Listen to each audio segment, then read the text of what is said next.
Taxi drivers, what is your best story? Back in the 70s as a student, I drove a taxi in the weekends and nights to earn some extra money. One time, late at night, I got a call to pick a guy up at his home. At arrival, the guy hops in the back with a sports bag with few rifles sticking out. I could see that in my rear view mirror. He wanted me to drive out of town to some B road, and in the middle of nowhere, he told me to stop the car on a small road in an area with a lot of trees, hopped out of the car with his bag, came back few minutes later without the bag, and told me to head back to his place and drop him off. He gave me a huge tip, and this is the first time I ever mentioned this happened. Your like and subscription will really help my channel. I picked up this young, overly affectionate couple that spent the entire trip making out in my back seat and telling each other that they loved each other. Cute! So I drop off the couple and head on my way to pick up my text fare. I hear a cell phone ring in my back seat, realize it's my previous rides, and pick up the phone to let them know I have it and I'll come back to drop it off. Turns out, it was the guy's wife phoning to check in on him while he was on a business trip, which he was thoroughly enjoying with his mistress. Drove Uber one night. It was pretty tame until I picked up two guys who wanted to go to a strip club 40 miles away. As they requested an Uber Select fare, I was happy to drive that far, $80 to $100. It took them 15 minutes to get ready and into the car, and they seemed cool, so I wasn't worried. As soon as we got on the freeway, the guy in the passenger seat started asking about Uber driving, and things got dark. After a few minutes, he started saying shit like, "What would you do if someone just grabbed the steering wheel and ran the car into the median?" And, "Have you ever thought about what would happen if someone in the back seat tried to strangle you while you were driving?" I got a little freaked out and tried to lighten the mood by asking what they were celebrating, etc., but the one guy just kept at it. I was happy to get to the strip club and get them the hell out of the car. Bonus was the bouncer at the club gave me $40 for dropping them off there. I never drove Uber again.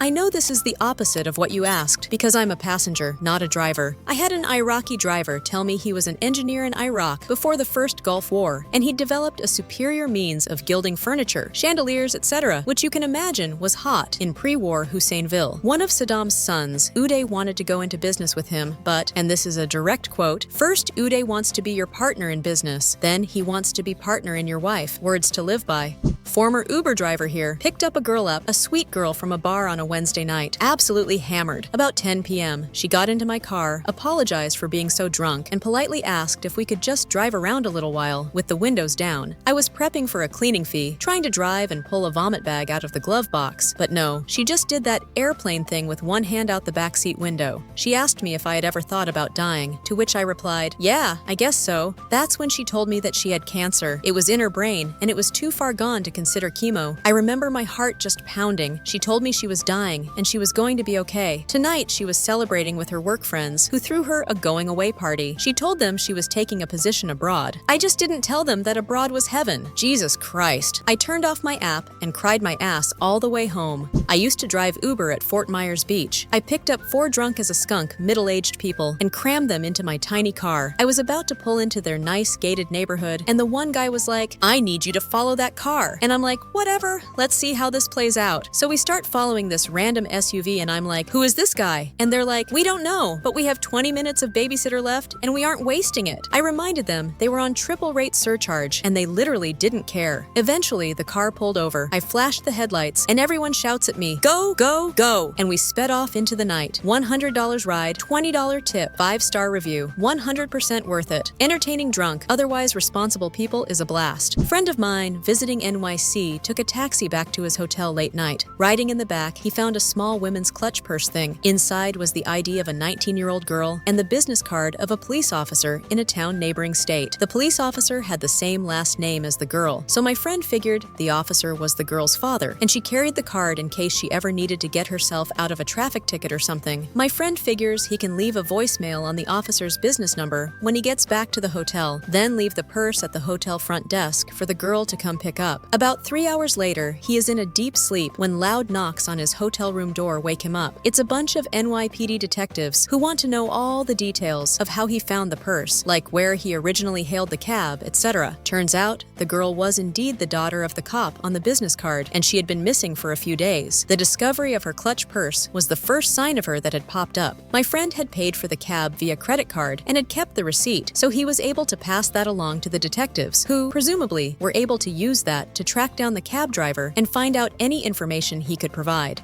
New video every day. Your like and subscription will really help my channel.